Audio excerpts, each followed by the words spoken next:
Hello and welcome to Radio Free Nintendo. It's January 25th, 2024. I don't know what episode number this is. I'm not going to pretend to know. 859. Hey, look at that. Nice. And that's Guillaume, who's disgusted at my inability to look up the episode numbers. Hello, hello. And also joined by Greg Lay. Ahoy, hoy, everyone. Greg, what the fuck did we do? What the fuck did we do? There's no way we're not responsible for what happened last night. I assume you've seen it. I don't know. I don't know what's going on. There's another round of spirits coming this weekend. Ah, yes. That. You know what? Yeah, This did occur to me, because didn't we literally say, couldn't they just round it off at 15-20 with another 3? Yeah. And that's what they're doing. Well, and like, all right, you could say like, wow, that's a funny coincidence you guys did that. But no. We did this. And I know we did this because I wasn't looking at the Nintendo World Report Discord and got pinged by a bunch of people asking me, what did you do? Because here are the 3 games. Well, actually, it's Zagreus, which they don't say what game he is from. It's from Hades. Yeah. So did I do that? Oh, sorry. Well, we all went on a Hades run. WBSC eBaseball Power Pros. It's fucking terrible. And more. The and more, by the way, is 13 Sentinels. Thank you, Nintendo America, for just saying and more. Yeah, although for some reason this didn't occur to me before, like either it very easily could have done. It was only when you had this new batch that's going to be going up, I think, in about 3 hours' time. Yes. As we record, so we haven't been able to see them yet. But it only occurred to me once they've said, "Oh, well, here's some third-party kind of games that we're drawing spirits from again." That I thought, wait a minute, they didn't do Mario Brothers Wonder. You're correct, they didn't. And I had a plan to talk about that, but unfortunately, you might have noticed that John Lindemann's not here, meaning he's delayed predictions yet again. You can predict when we do predictions, which is whenever he deigns to join us next time. I'm thinking February, mid-February. But we will do them regardless of what Nintendo has announced, and you will have to come up with new ones. If Nintendo has announced, here are all the games we're going to release between now and 2029, best get on your 2030, boy. So that's John's fault. So you can send us your predictions of when we'll get to see John next. He'll think it's very funny. But no, the games they picked feel like we're being targeted. So we've talked about Hades a lot on this show, but that's not that unusual. Everybody talked about Hades. Yeah, it was a bunch of, outlets Game of the Year, so. Yeah. 13 Sentinels is sort of like the junior I scream at the audience to play this fucking game after Ghost Trick. Like, it's sort of the follow along behind Ghost Trick of me yelling, why haven't you played this yet? What the fuck is wrong with you? Play this fucking game. Why? What? If you haven't played this game, you are a disrespectful human being. Like, there is a certain amount of, this is one of those games I've just hammered on. But the third one, I'm convinced the only people who played the Olympic esport WBSC eBaseball Power Pros is myself and one other member of the NWR staff, despite the fact it only cost $1, because if you recall, when I played it, I declared it one of the worst things I've ever played. And went on an extremely long rant about it. Because this game is fucking terrible. It is $1 and it's worth significantly less than that. Inverse cost proposition. I don't understand how that happens, though, because didn't that used to be RBI baseball, and wasn't that a pretty decent, NES game? Yeah. That turned into a long-running series. Like, I thought that, I don't know. Because they wanted to make an esport. And so the only focus of that thing is we're an esport now. That's why it's called eBaseball, Power Pros. Yeah, and also because it ties. That's what Pro Evo became, wasn't it? You Right. know, all the way back International Superstar Soccer, which became ISS Pro, and then Pro Evolution, and then eventually after that, brand was quite successful for a time, but eventually, I guess EA kind of scooped up all the licenses, and it faded a bit. They rebranded that as eFootball, if I remember correctly. They sure did. Yeah, it's bad. Like all the menus are just like less than the bare minimum. They look like a Wii game. The game looks like a Wii game. The menus look like a bad eShop listing. And it just feels not good. This is supposed to be an Olympic sport, which proves again that the Olympics are definitely not a corrupt organization that will just take your money and do whatever you ask them to do as a consequence. Also, you're looking forward to flag football in the LA Olympics? No one's looking forward to flag football in the LA Olympics. Ever. So that's the thing to think about. Definitely isn't some kind of money play involved in that, Roger. But it does make me think that there might be some more first-party spirits to come now. I think we've got that with the Super Mario Brothers Wonder being out. It's like they've got to have something, right? There's got to be some bizarre kind of. Wouldn't that be kind of funny? And like, when the Ashley assist trophy from WarioWare, like she makes everything kind of bizarro. Like that's vaguely like a Wonder Flower. That's close enough. Let's do that. What if the I mean, Sakurai is probably not involved in this process anymore. Like he's working on a new project. He said as such. But what if whoever's in charge just really doesn't like Mario Wonder? They just really don't like it, and they're like, "No, I'm not putting that in this game. Fuck that. Fuck that shit. Fuck you and your worm tubes. I don't need this shit." But I have to feel like we're at least partially responsible because 2 of the 3 games here are meme games for us. And this is literally the week after we're like, couldn't they just do 3 more? I don't know. This feels targeted, and I feel like we're being watched, and they definitely put this together between Sunday and Tuesday. Well, I think I said, could they do 3 more? And then you said, well, couldn't they do 8 more? So if they do 3, and then we get 5 first-party kind of spirits next to make it to 15, 25 or whatever, then it's okay. We're being listened to. We're through the looking glass here, people. Look, Nintendo, I definitely don't want to see you put something in there from the with that Rayman DLC. Don't do that. Don't put that in there. This is a test. I want to see if they do it. Shh. I was trying to think what Nintendo games they haven't featured besides Wonder. That's the really, really obvious one, isn't it? But I suppose if they wanted to pivot back to upcoming stuff again, though, could a Unicorn Overlord inclusion be in the future? It seems is very inevitable. So it is very interesting that it's 13 Sentinels and not Unicorn Overlord, since it's the same company. But in the defense of that, 13 Sentinels is really good. It's really fucking good. It's really fucking good. Why is there not an Apollo Justice spirit? Every time it plays out, he gets a new origin story. Which that joke only makes sense if you've played the latter 3 Ace Attorney games. Boy, he gets a lot. He had a rough childhood that he apparently doesn't remember. Did we get things Pokemon Scarlet and Violet? Or was that too late? Yeah, I think you're right. I can't remember there being anything about that, but and it was it's just been out for a little over a year, so it's certainly more recent than Splatoon 3 and Xenoblade 3. Yeah. So like that's an option right there, or the Super Mario RPG remake. Oh shit, we might actually be through the looking glass now.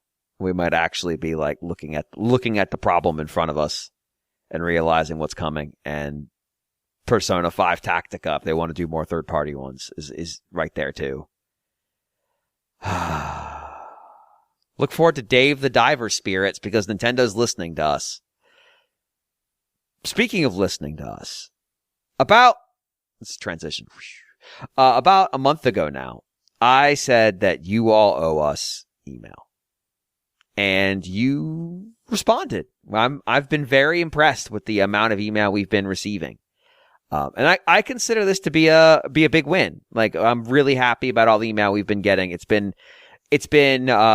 super good for us. Like, there's not good stats on listening available to us. And one of the things that's come out of that is, as various podcast services essentially just download your audio file and put it on their server, you no longer get the ability to know who's listening via that service.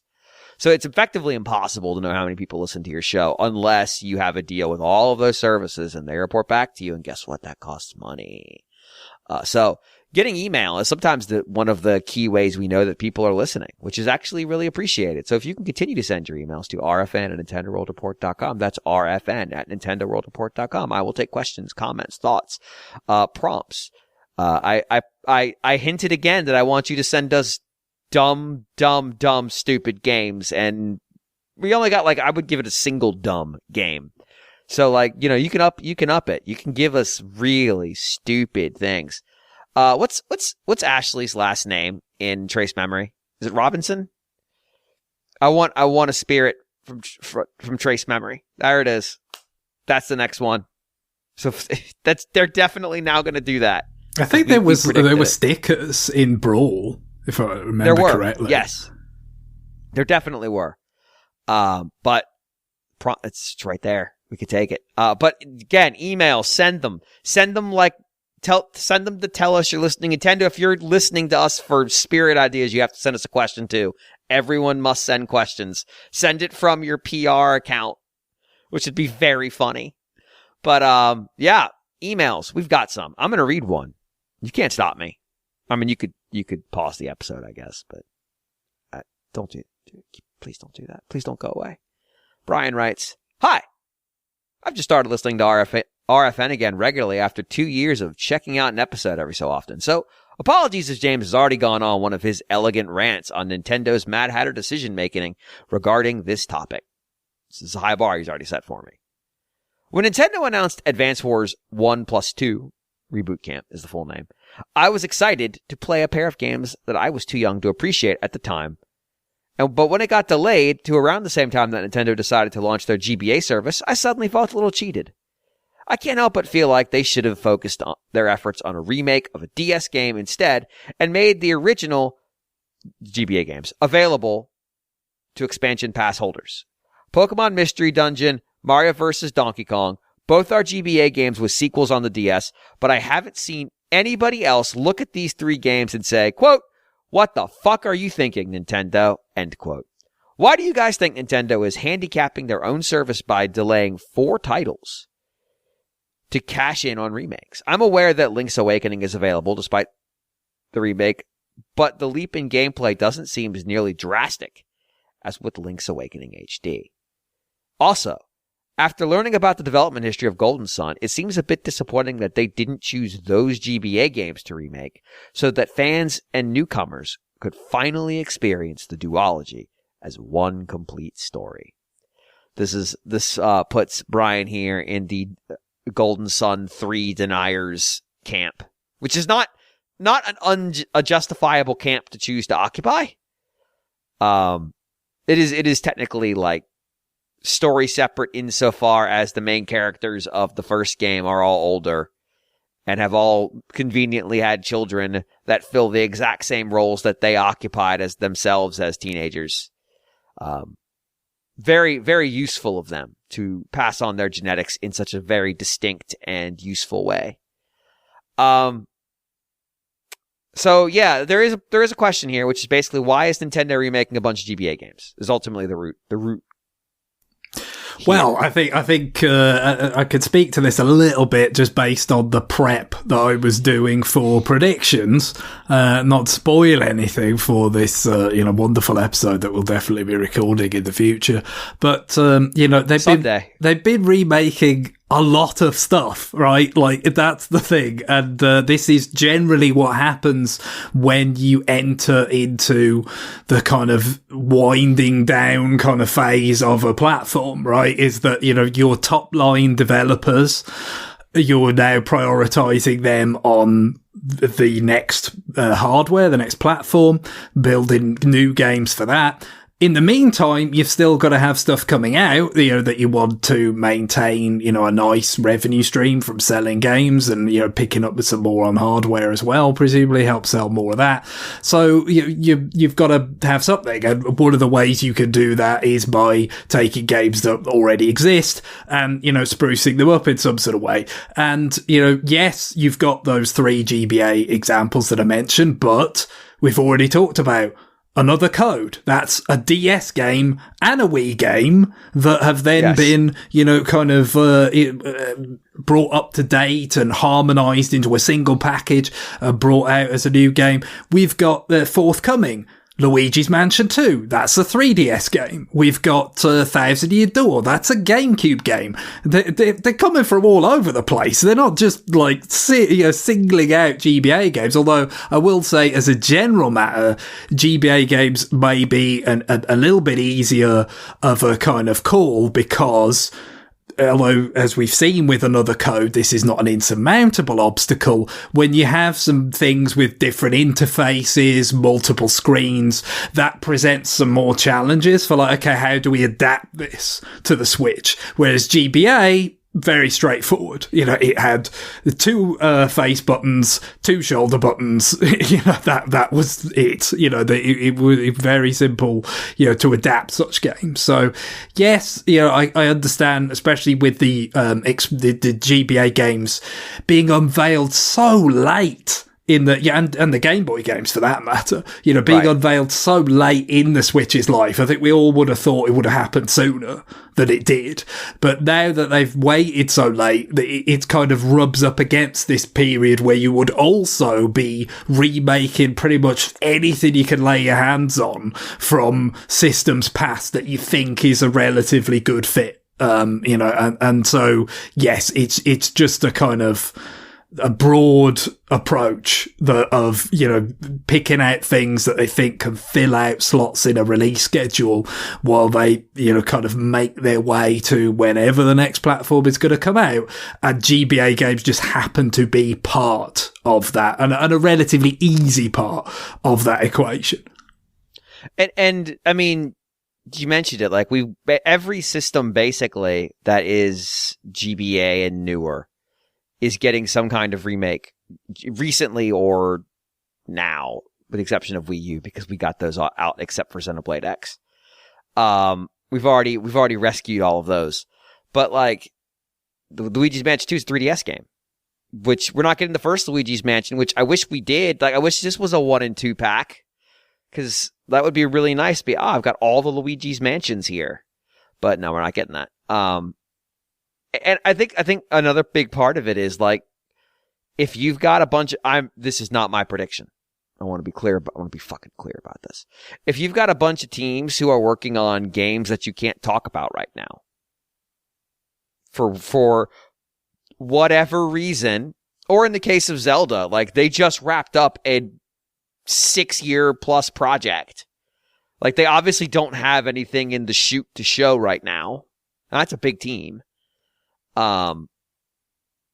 You can have smaller teams or external forces or staff aug with external partners you've worked with a bunch of times to remake stuff, to fill in those gaps. I mean, you can talk about on the 3DS. We had Mercury Steam, who went and made a Metroid remake. Remade the worst. This is sort of what I was hinting at. In terms of looking at what could this year hold, you go back and you look at what were they doing on 3DS when that was winding down, as I sort of predicted, and you realise they've already done it all. It's like Detective Pikachu, Luigi's Mansion, WarioWare, all of this stuff came out at the end of 3DS, and its equivalents or whatever. It's Mario RPG remakes. So in the case of 3DS, it was Mario and Luigi, and now it's Super Mario RPG and Thousand Year Door. But it's just the same playbook over and over again with some of those same developers, as you said. So, I imagine, for instance, I think Grezzo made the Luigi's Mansion remake on 3DS. Like, it wouldn't shock me if they're doing one of the remakes we already know about, or it wouldn't shock me if they're doing what Luigi's Mansion 2. It could be, or that obviously that could also be Next Level handling their own game because they made it originally and they're fully internal now. But it could be one we know about, it could be one we don't know about. Point is, it's the same stable of developers that are kind of, like I said, not the top line necessarily, not the most kind of the people that are going to be charged with creating the killer apps that are going to launch the next console. But it's like, whoa! I said for some reason not known to us. That's all. I didn't say to talk about any new consoles. Yes, sure. So it's the same cycle playing out over again. And like I said, is it awkward with the expansion pack stuff? A little bit. I mean, I'd say I've already said it. Like probably one of the more kind of regrettable elements of the Mario vs. DK remake, which I'm kind of looking forward to in a number of ways, because I really like that form of Mario vs. DK game. The one that was basically just DK. The Game Boy game, DK94, as is often referred to, rather than the kind of more Lemmingsy direction that they took with the minis from the second game onwards. But one of the more regrettable elements of that is that by having it as again, not only is the GBA game not simply on the expansion pack, but also it's probably keeping DK94 off of the regular Switch Online subscription plan, because again, it is such a similar game in gameplay style, and that was really the better game originally. It's a classic. It's one of the great Game Boy games. Yeah, that's the thing. Like, I'm just like I can't quite believe like that there's only 14 GBA games on the service. Like, I keep looking at this list I found. I'm like, is it up to date? It is up to date. We joked about that just a couple weeks ago. It's like they've forgotten it's there. Yeah, but it's weird. Like, obvious stuff that I can't imagine that there's any, like, red tape in the way or anything, Like, they don't have Wario Land 4. Like one of the first, it was like a launch game, basically. It was within the first so many months, I think, maybe 6 months, I forget, but it definitely first year for sure. Like, what's preventing that from making I mean, look, and we have answered questions on this topic before in terms of, look, we know now that they're kind of probably not getting as much in compared to when they did NES games, Super NES games in the earlier days of NSO. They're probably not able to get as many third-party games for the service as they used to be able to get. So that leaves them with the first-party stuff, and then it's like, okay, let's drip feed it much more slowly.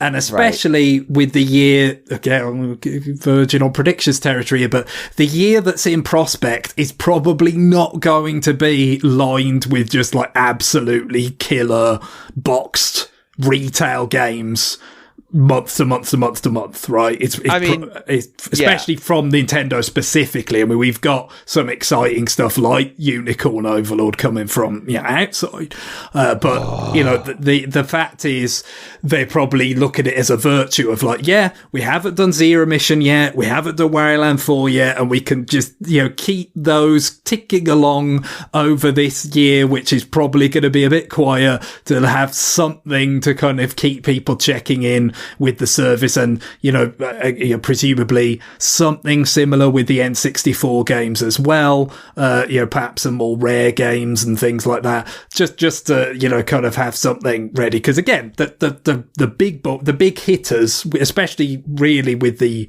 launch of Super Mario Bros. Wonder, that was kind of the farewell for the big hitters of Nintendo's internal developers for the Switch. I think it's basically like, okay, that's it. We're off to greener pastures, and so it is going to be stuff like this that will kind of keep things ticking along for however long exactly it is before the next platform arrives.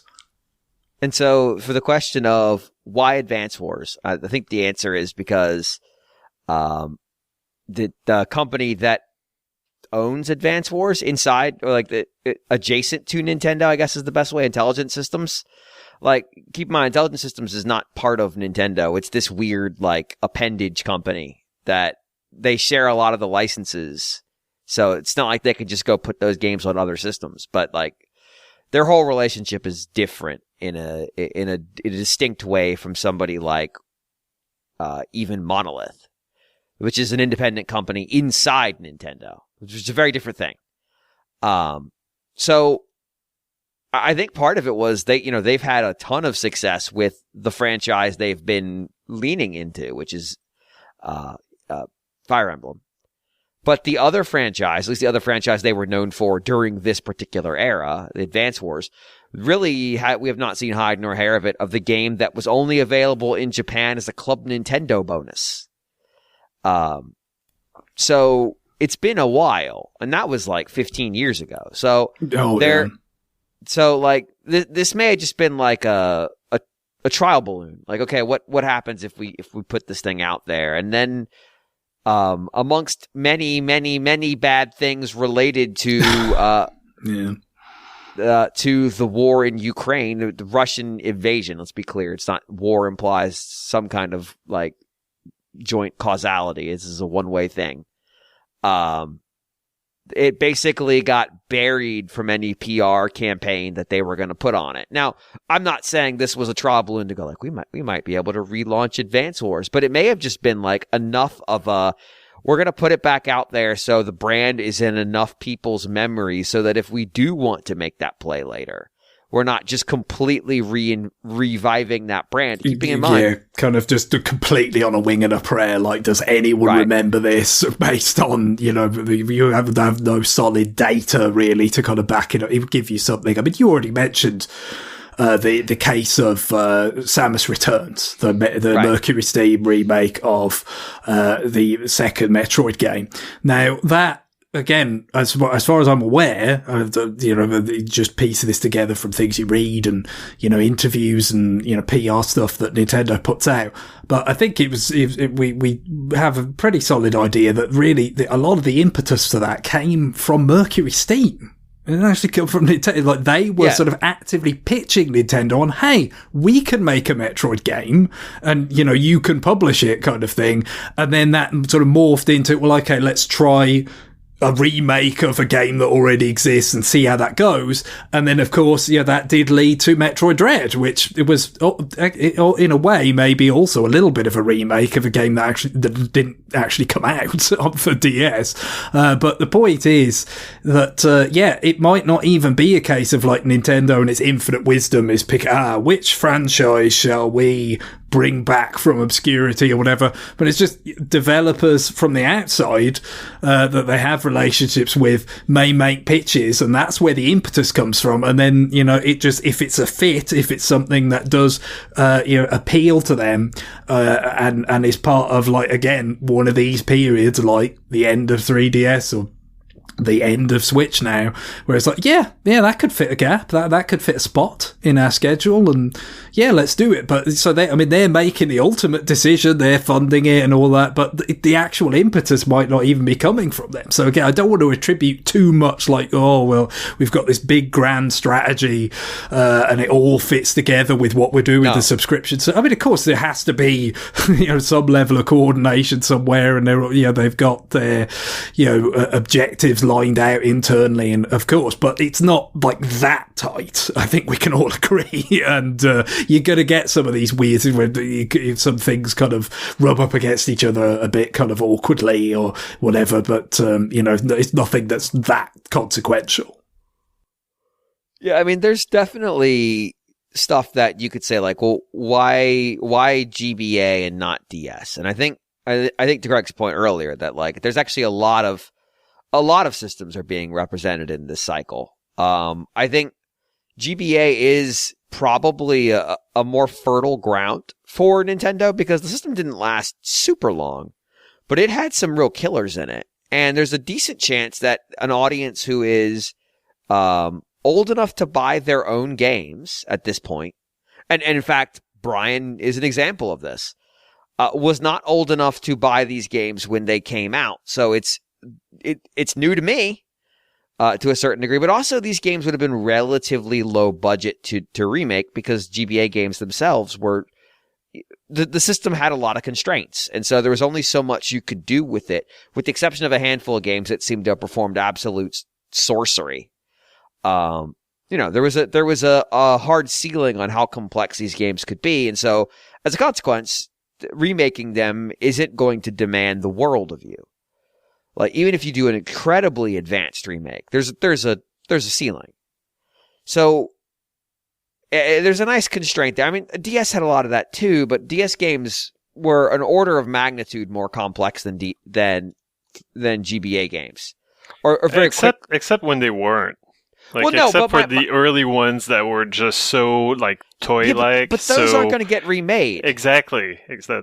Yeah, like the Nintendo games on 3DS on DS that people remember on the DS family of systems, but not the 3DS family of systems, are going to be more on the complex space. Where's my Yoshi Touch and Go? Where's my Yoshi Touch and Go? Do that on the Switch. Come on. Fucking hell. Like, what? Like, you could do you know what they should do? Yoshi Touch and Go 99. They should totally do that. That could, yeah.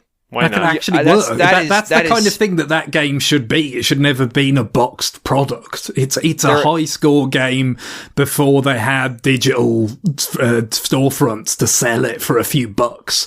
And also you really needed like online leaderboards to contextualize what you would, like, what does it matter if I have a score this good if the only people that are ever going to see it is like you and one other person? So, you needed online leaderboards to try and sell something like that, but it was too early. So yeah, let's save such predictions for the predictions episode from now on. Oh, I'm predicting it, all right. Where's my remake of F-Zero Climax? Like, yeah, I mean, there is a certain amount of like, okay, you could just sort of sit here and go, these games aren't going, these games aren't going, these games aren't going. But you have to remember, a big chunk of Nintendo's published GBA games never made it out of Japan, because many of them were Famicom mini games. Yeah, and there was the late period where basically a decision was made in America and elsewhere that it's like, yeah, GBA, we're done with that. DS is the focus, that's it. Whereas in Japan, they kind of were more sanguine about, no, we could keep putting stuff out like Bit Generations, Rhythm Tengoku, Mother 3. Ham Heartbreak. So, they kept it going as a sort of viable platform a bit. There was a little bit more like truth to the three pillars stuff there than there was elsewhere. Elsewhere in the world, especially in America, it was a hard swap. It was just like, no, the DS is the thing that we actually support now, and that's it. Also, like, you could look at the Kirby games. One of them was a remake. It was a remake of Kirby Nightmare in Dreamland, and the other one is Amazing Mirror, which... Has that been remade already? It was one of the relatively recent additions to the expansion pack. And yeah, Nightmare in Dreamland was a remake of Kirby's Adventure, right? But with, kind of spruced up graphics and stuff. Although, Kirby's Adventure was a really good looking NES game because it was so late. But yeah. That game's got two remakes. They also remade it for the 3DS 3D service. Yes, the 3D classics. And then you've got, like, there's Zelda games on there. There's two. One's A Link to the Past, which itself is a remake. Yeah, well, there was a fair bit of that Super Nintendo remakes, yeah, and then that was the beginning of Four Swords, wasn't it? Link to the Past, and then that spun off into its own sort of thing with the GameCube game and so forth. But yeah, and then Minish Cap, I've talked about playing that on expansion pack. I really liked it. I mean, I like playing stuff on expansion pack. The emulation's good. Yeah, there's some really cool games. It'd be nice if, they'd either been doing them for longer, so they were already here, or they were uploading them at a faster pace. But it's just, the way things have gone, it's fallen very late, and it's just part of this kind of drip feed strategy to keep everyone with some sort of reason to check in with the service periodically. Heaven, you bastards! Rhythm Heaven, you bastards! Yeah. I mean, that considering how sort of relaxed they've been about stuff like Joy Mech Fight. for instance, just putting that up there on the eventually. I mean, it took a while, but they did put Joy Mech Fight on the the NES version of NSO, but it was a Famicom game, originally, without being translated or anything like that. And Panel de Pon as well, the Super Famicom one, without all the Yoshi trappings and the Tetris brand, so that could come back and all. So they've done stuff like that in the past. Could happen, I think. I mean, I played it without knowing any Japanese whatsoever. Perfectly, I was able to do all the perfects and everything. Just you're missing out on stuff. Obviously, like some of the kind of humor and some of the extra things, like whatever the hell's going on with the barista or whatever. Like, I had no idea, but you can play the game. So that's one of the virtues of the subscription service is when you're not actually like they wouldn't have felt that comfortable selling that as its own standalone purchase, but as folding it into part of a subscription offering, I could see that, and that'd be cool because again, yes, a fair amount of that, probably almost all of it, probably got into especially Rhythm Heaven Mega Mix, was it? Pretty much, yeah. But I think it would be cool for people to see where it all began because it was really great from the beginning. Oh yeah, it was a really fun game to play at the time. I'm just thinking about okay, what came out on DS that we're not going to get a remake of Payon's DK Jungle Climber. No. That's not happening. Or English training. No, there's a GBA one of those. There's a GBA one of those. Yeah, so that's another thing that could show up on the expansion pack. So is that series where one of the games is called King of Kings or something? No, it was DK King of Swing was the GBA game, I believe, and then the King of Kings is something that's on the Japanese box for Jungle Beat, the bongo action game. So yeah, it's just it wasn't actually in the title, but it was on the box. Like it's like the King of Kings DK is here or something. Nice. Yeah. Remake Glory of Heracles, itself a remake. No, wait, no, I know what we need. We need Vanderpool's Freshly Picked Tingles Rosy Rupee Land remake. Where's that, Nintendo? And then there was the other one that never got localized, right? Yeah, having played it, Guillaume, the answer is because the only way to beat it is to have a guide where someone tells you how much money to offer every time. Otherwise, the game is effectively unbeatable. I actually bought it when I visited the UK, and I never really played that much with it. Like it was not a good game. But why not? Yeah. Exactly. Like why not put it in the service? Like they put Camelot. Well, it's a DS game. Yeah. Right. Yeah, that's a good point.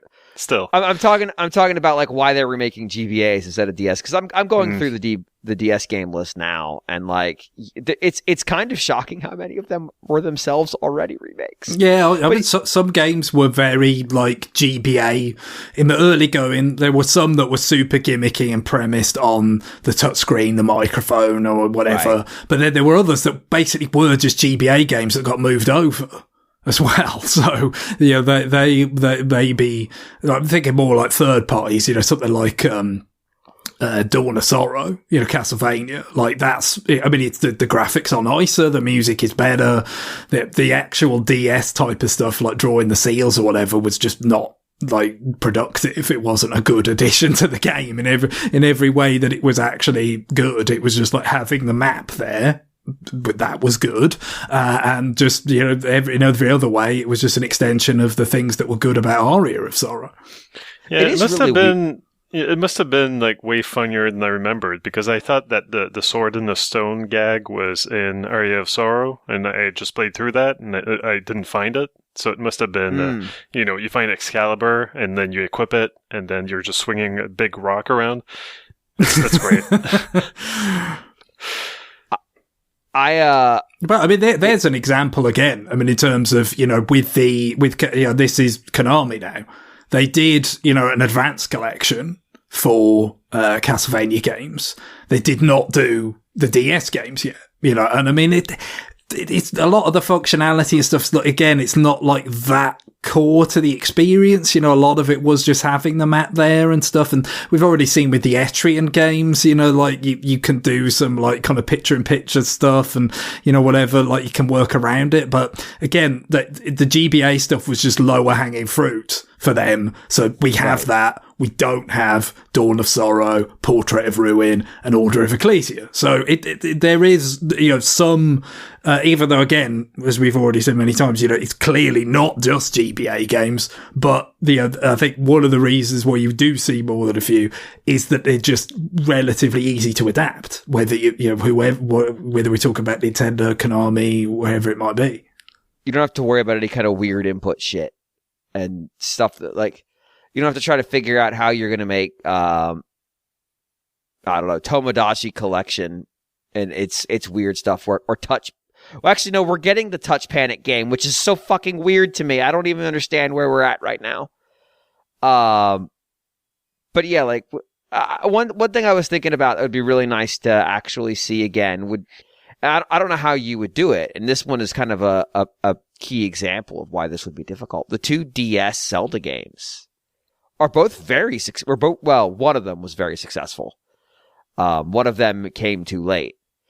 But like they absolutely could remake those games, but they'd have to do so much work because they are so in love with the controls and the weird features of the D. I mean, you have to blow on the microphone to play the flute.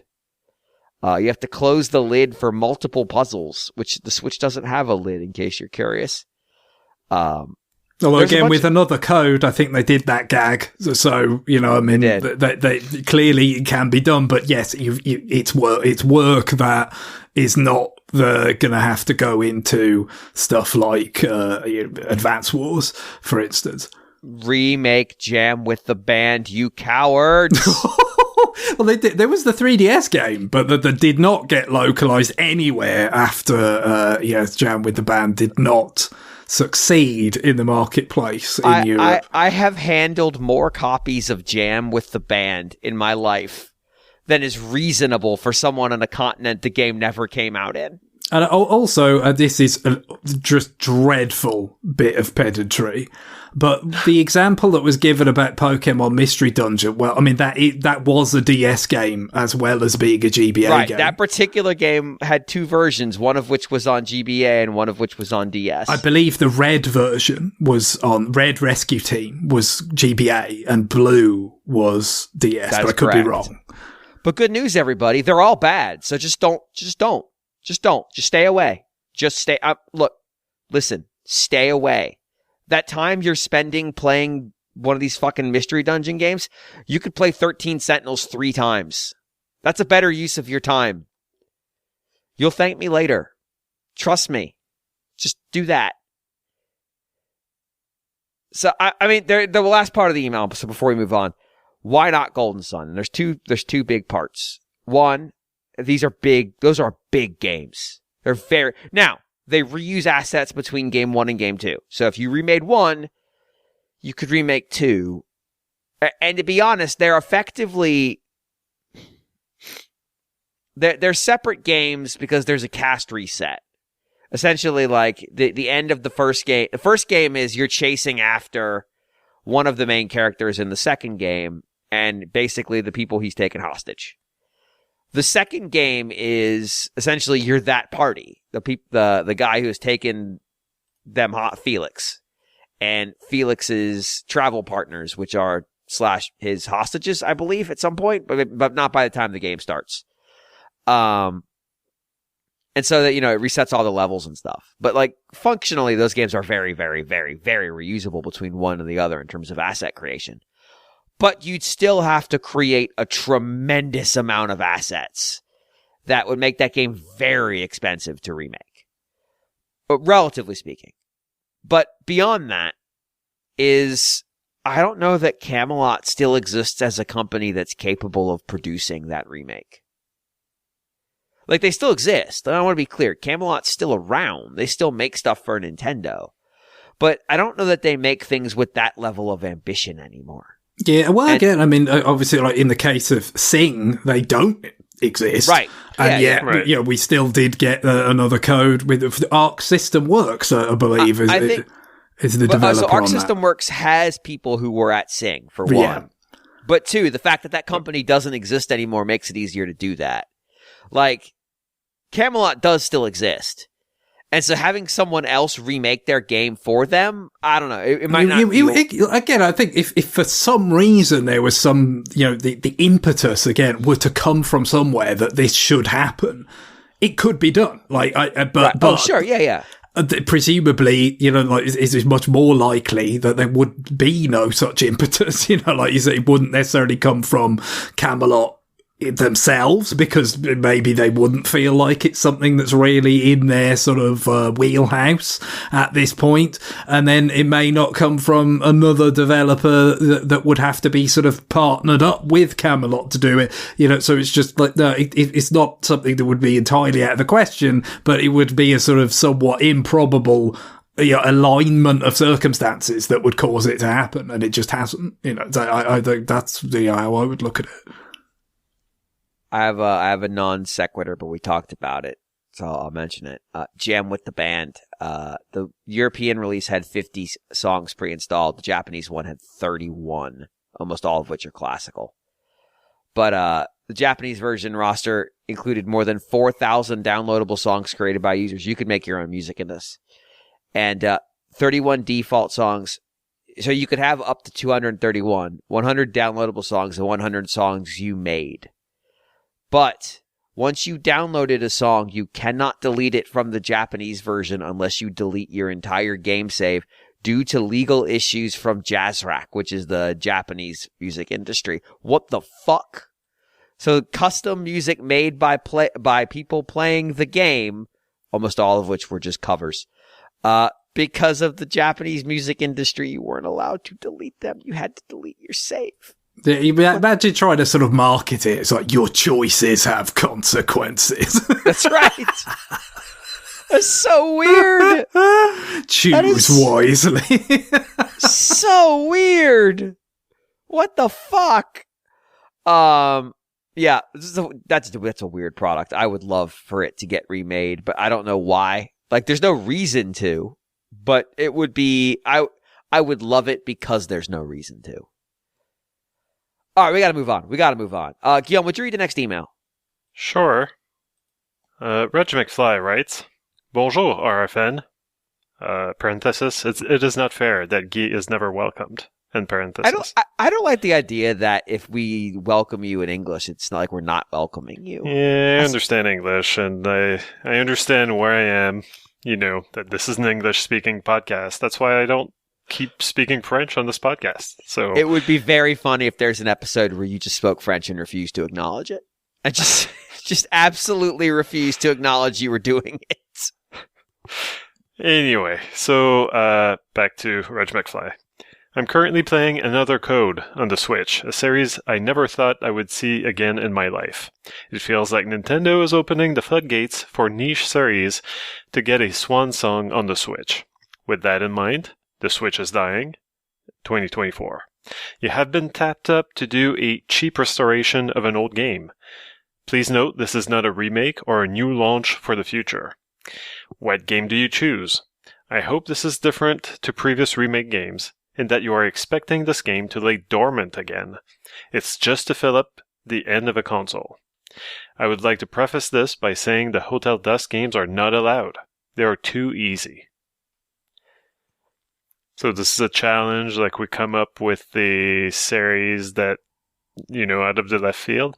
Yeah, just like for one night only, it gets to return to the marketplace because, it seems like the more sort of unlikely, the better here. It's not like the Metroid Samus Returns example that we used earlier, where it's like, and then it leads to Metroid Dread. Like, no, this is like, it's doomed. I guess, a little bit like what they already did with Famicom Detective Club, where it's like, Yeah, oh, like, yeah, Right, that's what comes to mind, right? Because that is the field, and I mean, that I is talked about Jam with the Band just now.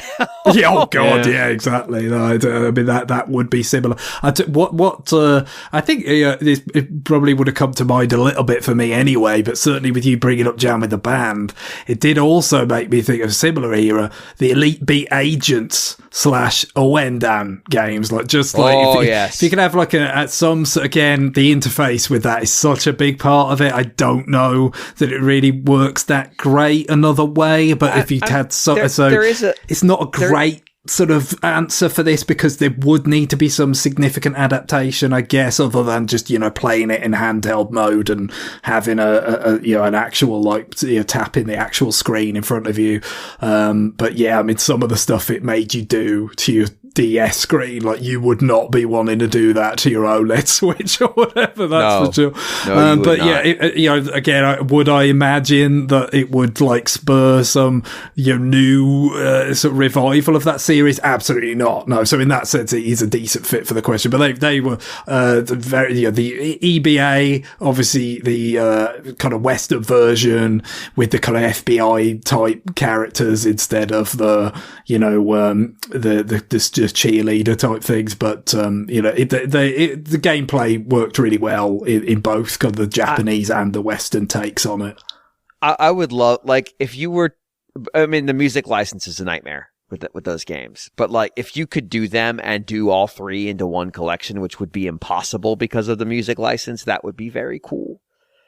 But yeah, I imagine that Nintendo's lawyers, when given the task of, we want you to clear all three of these game songs in all markets, would just immediately resign. No, not possible. Especially given the expected return financially on such an exercise. That's the problem. So I got one for a while. Nintendo was betting a lot on 2D platformers for the Switch, and we got a lot at the beginning, and we got Super Mario Wonder, and then maybe we can get, I'm going to say, Wario Land Shake It, or Wario Land The Shake Dimension for Reg McFly here. The Shake Dimension.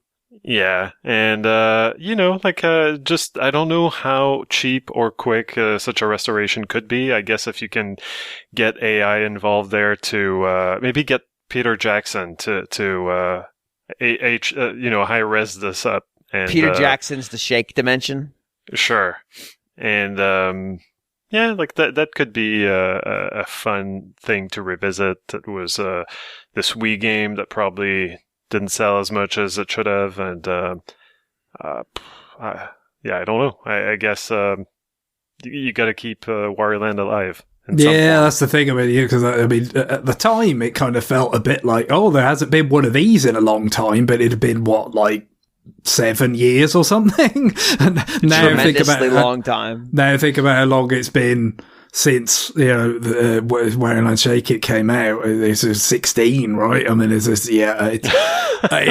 so long. It's good feel, right? They ended up doing Kirby's Epic Yarn, Yoshi's Woolly World, Yoshi's Crafted World. So of those games in particular, Kirby, Epic Yarn and Yoshi's Woolly World, they both got ported and more people got a chance to play them and stuff. Wario Land Shake It, as you mentioned, I think it was a kind of weird timing because it came before New Super Mario Bros. Wii, which really was kind of a huge sort of moment for reviving the popularity and the prominence of side scrollers on the consoles.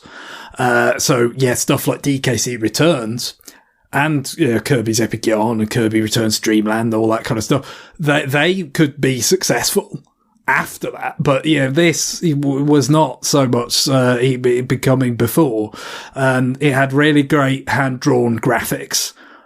So that's what that hand-drawn look, again, we were used to the Good Feel games having strong aesthetics, that they really kind of get a lot out of, with the fabric stuff and the arts and crafts stuff and whatnot. But this was different because it was hand drawn, but it was no less kind of effective. And I really liked it just as a Wario Land game as well. It had plenty in common with Wario Land 4. It felt very much that was what the design was kind of rooted in, including the whole thing of like rushing back through the level at the end, except like you got sort of launched out of a cannon this time to kind of make it more expeditious than it was on GBA and all that. But it was a very solid game that certainly feels like it was somewhat underappreciated. And just the general, it does feel like maybe that might be the most we could ask for with Wario-Land at this point, that it could get acknowledged and then immediately put back in the sort of vaults once more. Yeah, now what would make this unlikely is that, of course, Goodfield has released a game recently, end of 2023, but only in Japan. I don't know how to pronounce this. Otogi Ketsugeki Mameda no Bakaru. Oracle Saitaru no Sainan. Yeah, I guess like most people refer the most like kind of shorthand way I've seen it referred to is just Mameda no Bakaru. That seems to be the main sort of bit to reference in that enormous title. But it is, as we've mentioned before, the sort of spiritual successor to Goemon, which a lot of people at Goodfield worked on. And those games had very, very wordy titles. So it's living up to that specifically. Yeah. So I really spent a long time trying to think of an answer for this question. And like, I thought I could be cute and give y'all something completely fucking nonsense and just be like, no, I want to see a remake of specifically the N64 version of Command and Conquer. But part of me would really like to see, and there's some tricky licensing shit here.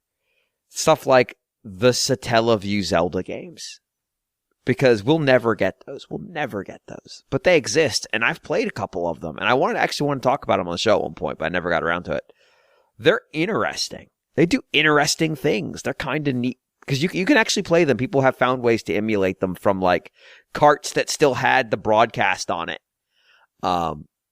There's some interesting ideas in play in that stuff, but those aren't really what we're talking about here. Like, that's more than just like, we're going to bring back this thing to remake it. And also with Zelda, like Zelda already exists, whatever. We're fine. Yeah. On that tip, they should. It'd be really nice. I mean, they've had some updates and stuff, though. It's not like they've just put it out to die or anything, but like a cool thing they could have put in F-Zero 99 is the Satellaview F-Zero content, like some of those tracks, because you would think those would be, not that difficult to implement because they're fundamentally the same, the Mode 7, kind of way that those tracks are constructed and everything, and just have more beyond those 15, tracks. Would be quite nice. Supposedly there was an update. There was definitely an update, but supposedly there's secret tracks in it. I don't know what these secret tracks are yet because the update's only been live for a matter of hours as we record. So, for all I know, maybe one of them is I think maybe it was like literally called F-Zero 2 or something, or one of them. I forget again. It was, it's all a bit murky with the Satellaview stuff because it was, as you mentioned, they were broadcast. The games were broadcast by satellite, and then people could save them to these kind of rewritable cartridges, and then that's what survived of it. It's just some people that had that saved on it still. Right, and so they still had the broadcast, and they were able to be. And keep in mind, like one of the last ones came out in like '97, so people were already able to copy Super Nintendo data at that point. So like they may have just copied it right away. Like it's all game at that point. But I'm going to give y'all a couple options, and I'll let y'all decide which one of these that I think is the right one, because I'm struggling a little bit with what I want to do here. So I greatly believe that there is stuff on the GameCube that has never made it off that is worth considering. And Odama is definitely up there. Not because it's good, but because it's fucking insane. I want that. I want the way it was meant to be, where I play it with the bongos. That's right. What I want. Yeah, like I want it to have maximum amounts of just fucking stuff I have to do just to interact with this thing. I want a microphone. I want bongos. I want this entire experience to be unmanageable in like a really distinct and asinine sort of way.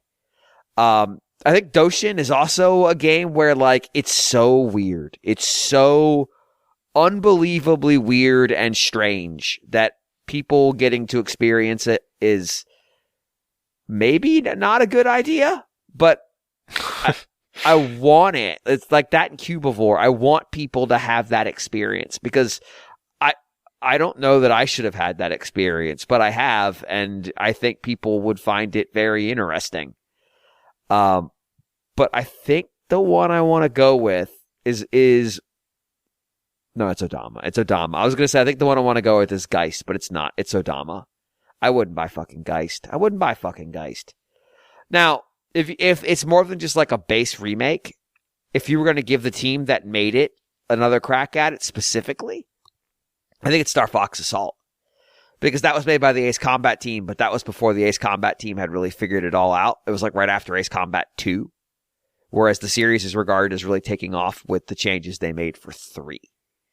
So like, yeah, sure, fuck it. Give them a shot at it. But as that game as it exists, no, I don't want that game. That game's got Star Fox on foot, and that's just like, why? Why would you do that? It's even more baffling when that's the development team that Yes. Right, but you know, like it's got the Star Fox team on foot, but with controls that we're just not used to anymore either. Yeah. Oh, yeah. Like because they weren't used to making games that would require you control someone on foot, and it shows. But also like the games, like the what's the term? Like we dual analog was not hadn't imposed itself yet. No. So. It was just bad. It was just fundamentally not correct. Like, it's weird to say a game is just not correct, but that game was just not correct. Like, it was just functionally incorrectly built. And there's really no other way to just... Oh, it's Endless Ocean 2. Shit. Endless Ocean 2 is weird. Like, if y'all haven't played that game... it could have Endless Ocean 1 and 2 packaged together. That'd be very much a kind of, like take a bow and then go back into obscurity type of thing, presumably. But I mean, does like 1 even serve a purpose after 2? Because probably not. But again, at least you could sort of like sell it a bit more, kind of beef up the package a little bit. If it was just like that, could be something that's more, it's as one way of satisfying this could be things that are more akin to, like the Pikmin 1 and 2 release, right? As opposed to like the Metroid Prime remastered, where it's like, yes, like we've actually redone the graphics like very carefully and very nicely. Just something that's essentially an up-res version, like Galaxy on 3D All Stars or whatever. They're taking or Sunshine for that matter. Taking a GameCube or Wii game and just kind of putting in 16:9 and up-resing it and whatnot. I mean, again, there's quite a lot of GameCube games because they haven't been re-released that could fall into that category. I guess, I don't know whether Sakurai would like us all to play Kirby's Air Ride, for instance. Yeah. If that could just come back and, you can see some of the genesis of things like Smash Run in the City Trial mode and whatnot. I would like a very, very expensive and high-fidelity remake of The Last Story to be announced, only for it to be canceled so that they can fund an extremely, extremely high-end remake of Disaster, Day of Crisis. Like, just transfer the budget over, guys. We're making Disaster. That's an interesting... That's an interesting journey, that one, really. It's funny how, those two that were very intertwined, Xenoblade and The Last Story at that time, one of them has spawned an enduring series, with games, more than a decade later, and then The Last Story can't even get re-released. It's kind of sad, really, but I still didn't get a chance to play it. Pilot Wings Resort in HD. Done. Make it happen. Yeah, I was kind of thinking, like, well, why bundle Endless Ocean 1 and 2 together when you could have, like, an Air and Sea bundle or something? There you go. The Endless Ocean 2 and what is effectively Pilot Wings 3. Done. Sure.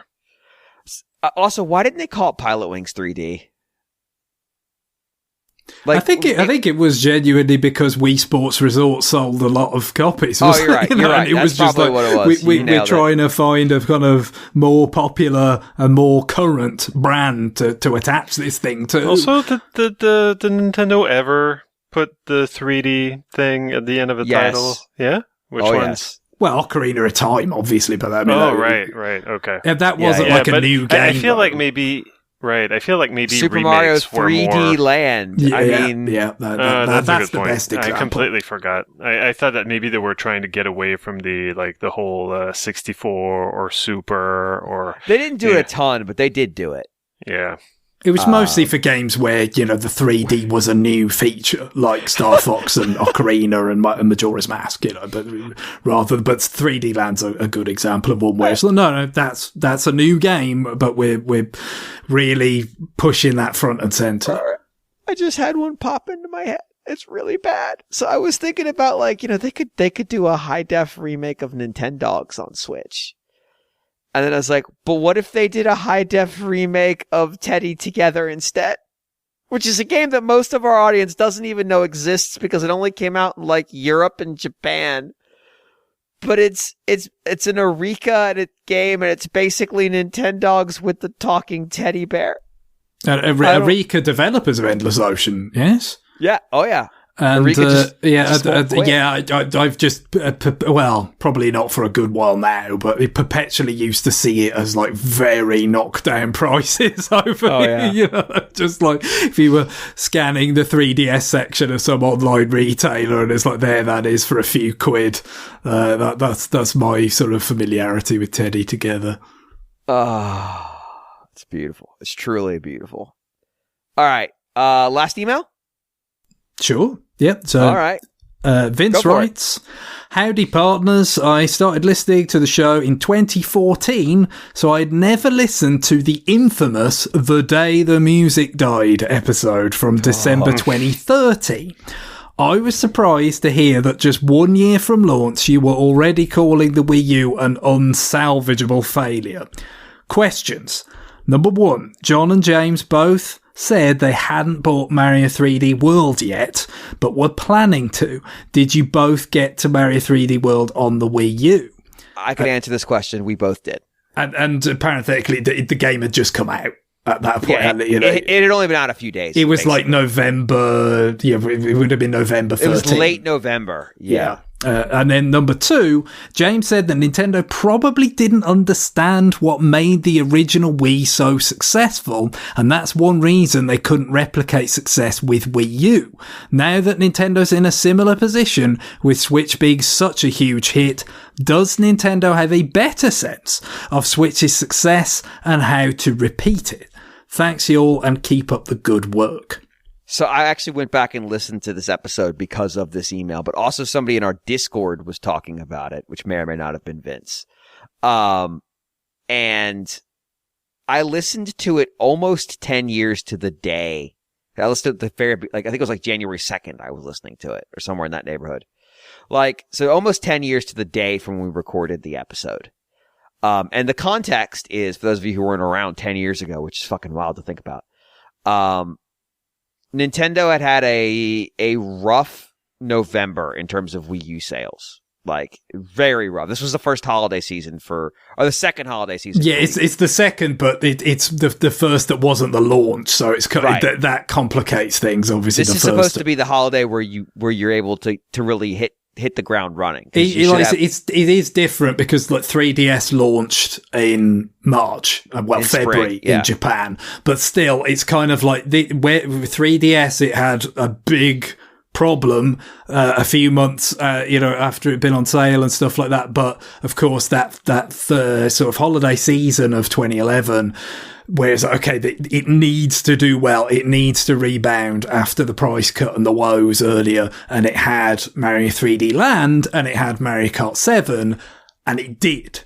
So that experience, having been very fresh, set you up to this is make or break for Wii U. It didn't have a great launch or a great holiday season the year prior.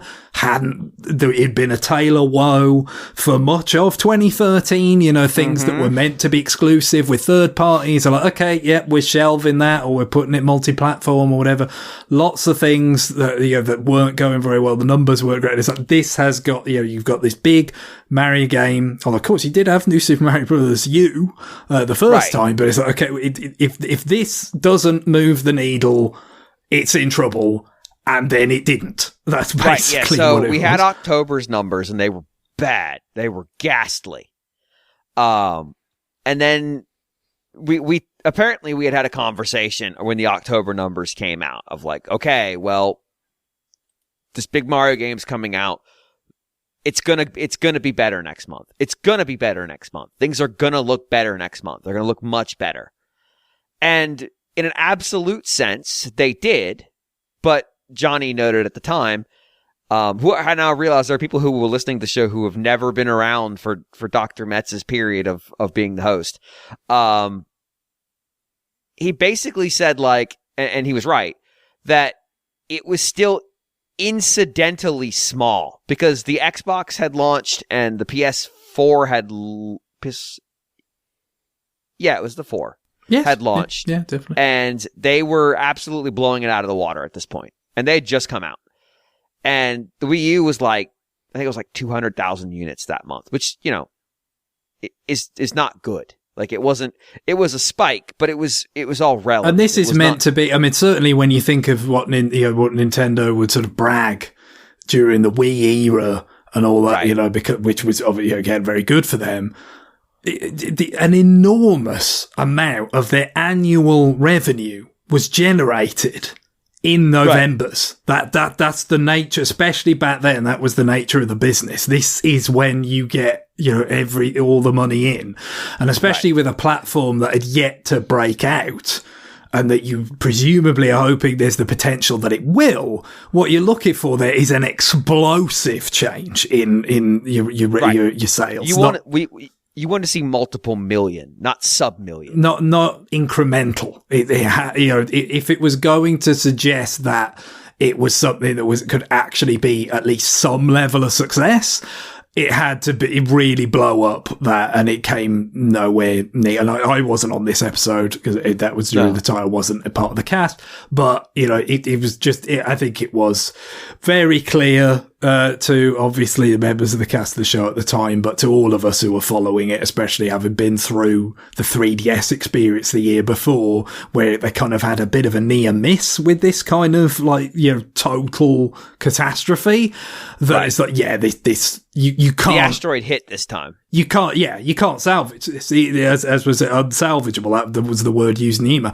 It couldn't be salvaged. It was just, no, you had to, if there's any pathway to this being worth throwing, more resources at it to make it more of a success, especially with, Nintendo not being of the sort of inclination or the size of something like Microsoft, where it's like, I don't know, we're content for it to just, leak money for years, but based on, some broader objective of just being in the games industry. No, they're in this to make money. If it couldn't prove that it was going to be a viable platform at that, holiday period, they were going to largely wash their hands of it, and they did. That's, that's what happened. Yep. And so, so I answered the first question. We both did end up getting it. In fact, I ended up buying it again just to play Bowser's Fury on Switch. But I think I bought it late in the holiday season. And I think I bought it as part of at this point, Best Buy would do these physical game deals where, like, for Black Friday, they would do a deal. And then they might do another one if sales were soft and be like, you can buy 2 games and get a third one for half off or something. And I think that was how I ended up with it. But so I think I'm the first person. The email says it. I'm the person who declared they didn't know why Wii was successful, and it was evident because Wii's marketing strategy was so holistic. They had this thing that they had designed to be non-threatening. Their theory, when they talked about it, was that game controllers were complicated and that they turned off a lot of people who just don't play video games because they looked at it and felt intimidated. So they made it look like a TV remote. They had a marketing strategy that was, we made fun of the name when it got announced, but like it served its purpose. It was meant to be an inoffensive utterance that you could make in the sound palette of most languages, and it succeeded. But also it tied into their branding because they had some BS marketing about like, it's not you or me, it's we. It's about playing games together. The eyes represent people playing the game together. Also, they slightly look like the remote. It's all, like it's dumb. It's Paul marketing bullshit, but it worked. But the more pressing thing is if you looked at how they advertised the system, how they advertised the games, how they talked about the games, how they talked about if you wanted to film someone playing a game at E3, if you wanted to film someone playing Wii at E3, they had all these rules about like you have to show the person playing the game. You had to show their hands. You had to have them in the frame. You couldn't just do live feed because they were really, really intimately driven by showing that this is a system about having fun, about just enjoyable experiences, about cooperative play, and really at the forefront of what that controller was. The marketing for Wii U was a action figure that was non-distinct, that was its name, talking to you about fucking Nintendo TV, a product they only ever launched in one country that was worse and less usable than the guide baked into my cable box that I had at the time. And that was an SD cable box. It was basic ass shit. Yeah, and on this, like it's not just the marketing, just the explaining the thing. Yeah. I know that marketing is also explaining what your product is, but like just explaining, like, okay, like I'm showing this to you, you're playing tennis. You swing the remote as if it was a tennis racket. That's very simple. That's very direct. People understand it. With the Wii U, it's like, well, you have this plaza, and you can go talk to this monitor, and then maybe you can go to this mini game where you've got Pikmin, and now the person with the gamepad will do this, and then if you have the Wii remotes, you will do this. And it's immediately it's more confusing. It's go ahead.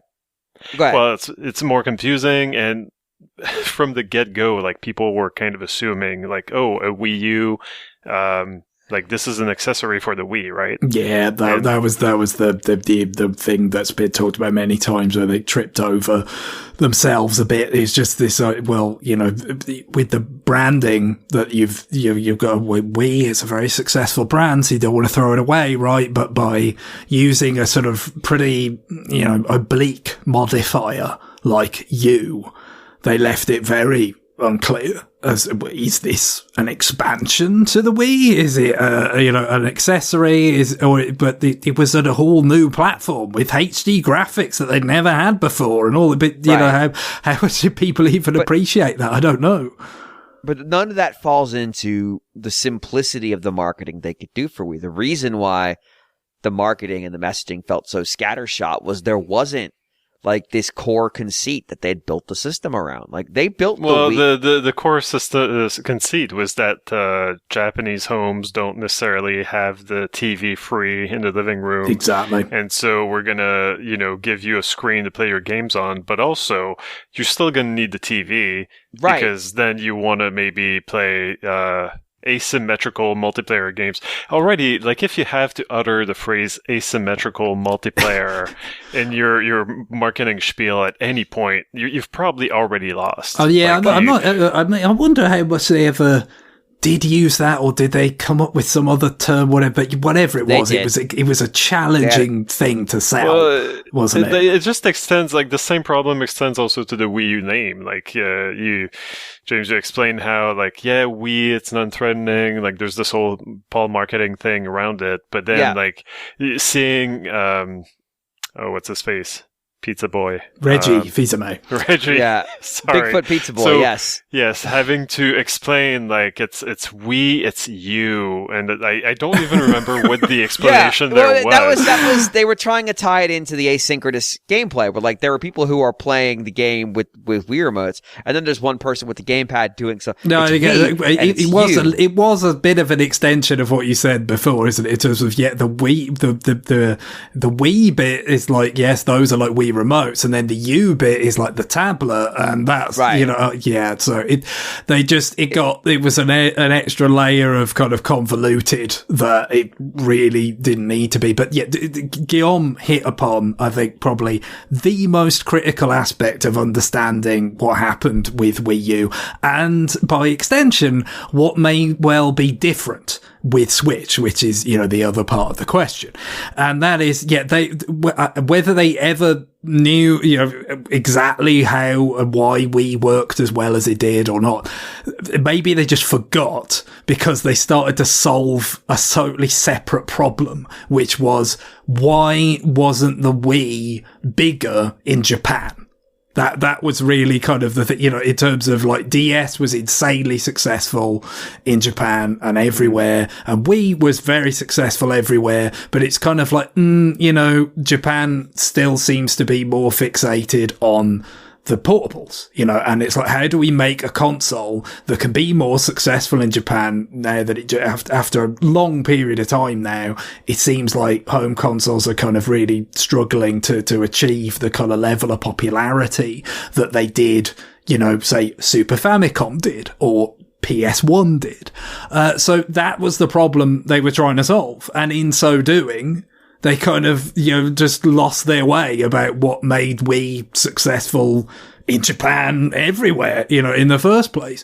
And I think that's the thing that's different about Switch, is that we are now living in the age of one Nintendo platform. There's no DS and Wii. There is only Switch.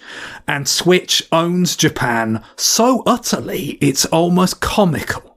That, not the hardware sales, the software sales, it's all theirs. There's no problem to solve in Japan. It's utter dominance. And therefore, I can't imagine. There's a million and one ways it can go wrong. Clearly, the transitioning from a successful platform like this is not something they have a great track record of doing. For instance, with the DS to 3DS, that they managed to kind of mess that up a fair bit, and just about managed to salvage it, but it won't go wrong for that reason. It won't be because they're chasing some additional layer of success in Japan, which takes their eye off the ball for the fundamentals of the product and the basic appeal that applies worldwide. That is out of the question, I feel. Well, I mean, I don't feel like they're going to be as interested as. The thing with the Wii U is they didn't want to do, hey, this is a graphical upgrade. Like they were adamant they didn't want it to just be like, this is a more graphically advanced system, which makes sense. Nintendo had already said that they weren't going to be playing that game anymore. Yeah, they essentially boxed themselves out of doing of playing that up very much. They did have to upgrade it some because it was necessary for it to be an HD system, but they also knew that the PS4 and the Xbox One was coming. Sorry, I had to think through Microsoft's BS naming nomenclatures to get to the correct one. So they knew that those systems were significantly more powerful than the Wii U. I'm sure they knew everything about those systems long before they were even announced, because of course their partners are also partners on those systems. It's like, and people change jobs sometimes. So they were, I'm sure they were well informed, and they were like, well, we don't even want to talk about that because we're going to be outclassed. We're going to be outgunned. People are going to start to see, Xbox and PlayStation games for their next systems around the time we launch. So that's not good. That's being the Dreamcast. That's getting Dreamcasted. You don't want to do that. So they really, really leaned into talking about the gamepad. And we're going to talk about the gamepad all the time. We're going to talk about the gamepad. We're going to talk about the gamepad. And as a consequence, they made it like it made it even more look like it exacerbated the is this an accessory problem. Now the question I have on the successor for the Switch system, and I will not use the Switch 2 term that people use because I do not know that Nintendo's, whatever their next system is, whenever it happens, is going to say, well, we like everything about the Switch, but we need it to be more powerful. Because that's just not how they've operated. No, exactly. They haven't. That hasn't been, their kind of MO. With the 3DS, I think it's an interesting sort of thing to say again in terms of like, well, a similar dynamic, right? DS, it's been very successful, but, it kind of, with the piracy and just age, it run its race. You need a new platform, but that, the Sony has got, what they call it, MGP at one point. Right. Yeah. What would become Vita is coming, and that's going to be way more powerful than what you're developing or whatever. So again, that probably lent them to kind of go towards emphasizing the stereoscopic effect, right? It's not about raw horsepower. It's about, this kind of new type of experience with glasses, free 3D, obviously, 3D was kind of a big thing in the cinemas at the time, and we're kind of doing that, but we're bringing it to you in an accessible way that without the glasses, that they're one of the sort of drawbacks of the cinematic experience or whatever. That's what they became focused on. Was because, again, with Vita, Proto Vita kind of out there, and their own rhetoric of the past kind of boxing them in. Yeah, you couldn't just talk about, it's a lot like the DS, but it's got more juice, isn't it? They were never going to say that. And that is an interesting question now with Switch and its successor. Like, how do they, how does the approach change? It is different in the sense that we do not have some sort of Switch, a Sony Switch competitor, waiting in the wings with the surety that we did, with NGP back in the day, or like the Xbox One and PS4 were waiting in the wings just as Wii U was coming out. So you haven't got that sort of situation, but it is still a sort of, there's an awkwardness there of like, a lot of what this system is going to bring to the table is that it's going to be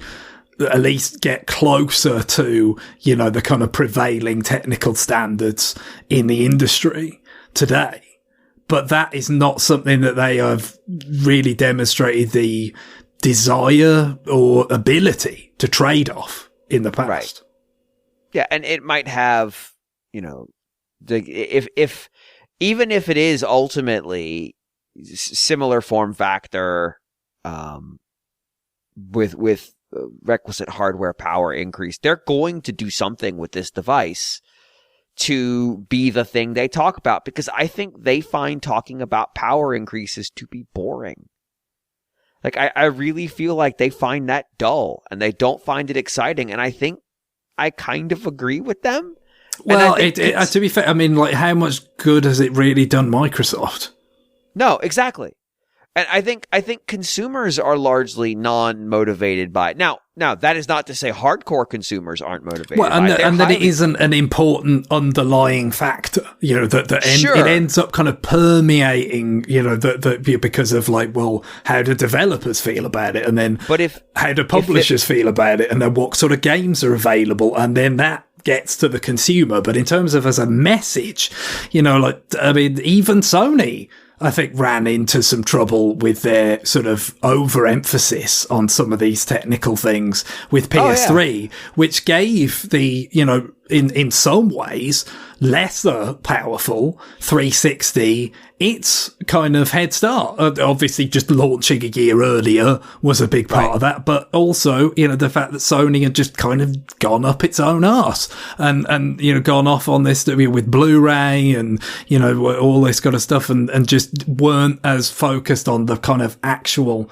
practical applications of what the system could do rather than just the kind of buzzwordy type of stuff and winning a format war over HD DVD.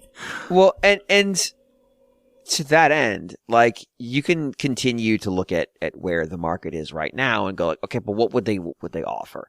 Because Sony, you don't have to go back to PS3 to look at it. You can look at the PSVR 2, which is a absolute fucking disaster of a product launch. Like, flaming nightmare disaster. It is a failed product. Now, they haven't acknowledged it's a failed product, but they're also not putting out games for it. So, you tell me what that is. One of the most popular VR apps isn't going to make a version for it because, quote, it wouldn't make financial sense, despite the fact it's already on PS5 as just a on-screen game. Like, they won't make a VR mode.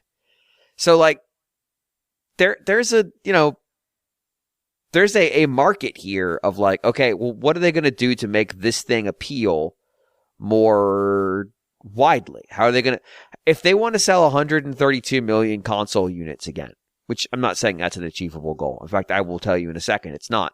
But if they want to have that kind of high-powered success again, it's got to do something that captivates attention. So it's not just, oh, I already have a Switch. It's got to be something that makes people interested in a distinct way. Now, does that come with risks? Oh, dear God, does it come with risk? It comes with, like, they overemphasize something and it doesn't make any sense and it makes the product seem weird and stupid. Yeah, that's 3DS right there, isn't it? Like, yeah, you know, fundamentally, it seems like it should be a pretty solid, you know, kind of thing to. Oh, yeah, there were headwinds like the rise of mobile and all this kind of stuff, but by emphasizing the stereoscopic 3D, and again, fumbling the issue of you have a successful brand, you don't want to discard it, right? Fine, but by making it 3DS, it opened the possibility for people to think, is this just playing my DS games in 3D? Which it wasn't. It was a new system that was fundamentally much more powerful, could do, you know, much more technically sophisticated advanced games, but they, you know, by their own planning, made it possible for people to not really think of it that way. And so, yes, you could theoretically, but while trying to give the Switch successor a novel dimension that makes it more than just like a, you know, a glorified Switch Pro type of thing that people thought might happen, you know, in the middle of the console's life cycle. You may paint yourself into a similar corner where it's like, well, you know, in your effort to make it seem novel, you've actually obscured some of the really important things that would make it desirable to a large part of the marketplace. So it's a delicate balancing act that they have not really got good prior record on. They just don't, you know. I mean, it's and they don't have a prior record of being like Sony, where it's just like, no, we just add 1 to the integer at the end of the name and like call it a day either. So yeah, there's so much yet to be seen. Yeah, there is it is a fascinating thing that if a certain person were here, we could be talking about right now, but alas, we'll talk about it sometime in June when he makes his next appearance. All right, email. That was email. Did you enjoy email? I enjoyed email. Emails, they go to rfn at nintendoworldreport.com, and you can enjoy more email that way. That is how we get our email, and that is how you ask us questions. Gil, I'm just going to ask, do you want to do a new business segment? Yeah, sure. Yeah, let's go for it. Let's just wrap this whole show. All right. So, I have been playing a game that I kind of almost did not expect to be able to play unless I went through convoluted hoops to purchase it on the US eShop. I discovered pretty recently that the EGGCONSOLE PC-8801 MK2SR games. Yes. So those games have been coming out in Canada. I can only assume that maybe there was like a language thing, or maybe the menus were not translated or something like that, or maybe even just like their eShop page was not translated in French, and so they couldn't bring it to Canada, to the Canadian eShop until that was done. But anyway, whatever the holdup was, it's not holding it up anymore. Problem resolved. Yep. So I did not get any of the. I only got one game out of the maybe like 6 or 7 titles that are now out. I got SILPHEED. Which is a game that it's funny because like it's one of those games that I grew up watching my brother play on the 10D1000, the PC that we had in the late 80s. And my brother had a few games that he bought with his own money. Mostly his games were pirated copies of, like on floppy disks. As you did in the 80s. Yeah, that were just, like copied from copies from copies. Like that's just how. It is the origin of don't copy that floppy. Like it's like it was legitimately very easy to do. Yeah, and so this was like a game that I would watch him play. I would find it fascinating, and then he's got 5 years on me, so like he kind of moved out at some point, and I couldn't. He was not around for me to ask him like, what was the title of that game that you were playing, and for some reason, whenever I saw the diskette that just said SILPHEED on it, I did not make the connection.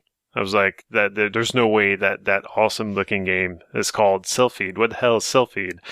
And so I never checked it out while we had that 10D1000. But it was cool as hell. Like watch through, my eyes when I was like a really young kid. Because it had like this, I don't remember how it looked like on the 10D1000, but let me tell you, like it's kind of impressive on the EGGCONSOLE on the Switch, on the PC-88 that they're emulating. Yes, because PC-88 was a very powerful system in its own way. And like this is like, when did this come out originally? This page doesn't say it, but it was like 84 or something. SILPHEED, yeah, somewhere in that neighborhood.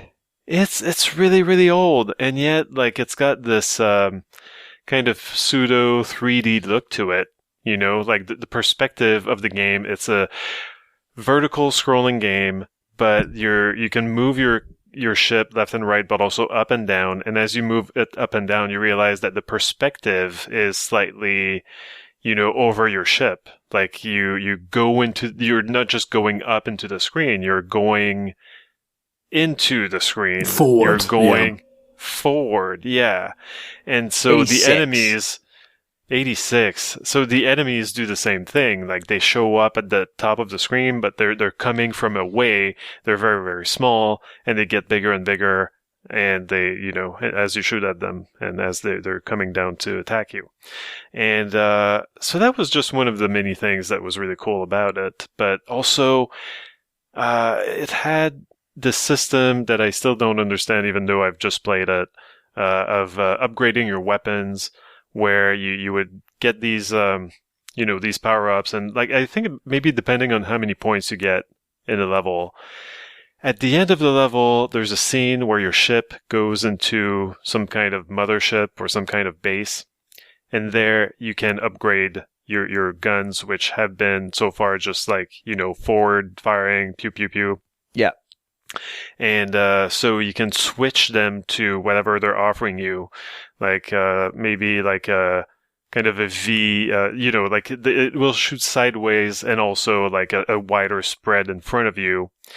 And you've got 2 independent guns, right, on the left and right side of your ship. So you can each upgrade those to a different type of weapon. And so, yeah, you've got like the kind of the spread gun. You've also got homing gun, like it will just track whatever is on that side of the ship for you and will shoot at it. You can switch to lasers, and it's kind of crazy just how much thought was put into this game. There's these enemies, these frequent bosses that show up. This ship that's surrounded by these satellites going around. You keep having to shoot the satellites. They keep reappearing because it just spews them out as you kill them. But like basically, you're trying to make it through, to shoot through the satellites to hit the ship proper. But if you end up upgrading both of your guns to lasers, you realize that those satellites are made of like mirrors. And so now you kind of screwed yourself out of being able to hurt that ship at all, because all your shots are reflected by this these satellites. Yeah, like it's got like kind of amazing cutscenes after like 5 stages.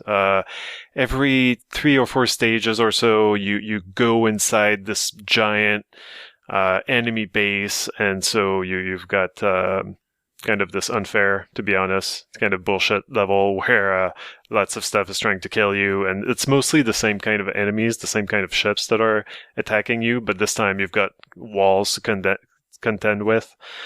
But it's still very cool. It's still very kind of 3D looking, and also the music is rad as hell. Like it's really good for what it is. And I'm not sure if I was aware of how good the music was, because I'm not sure if I could hear it, because the 10D1000 that we had didn't have a sound card, so it was just the bleeps and bloops from the PC itself. Like the it PC could barely internal do speaker. Yeah, which was bad, you know, like imagine you're I don't know, actually I was going to say, like, imagine there's no speaker that, like, unless you played like a Tiger Electronics, there's no speaker in modern world that is as bad as those internal speakers were. Right, I was going to say, like, imagine if your microwave was trying to make music for you, but I now realize, like, well, that's probably already a thing. My microwave makes music when the timer finishes, yes.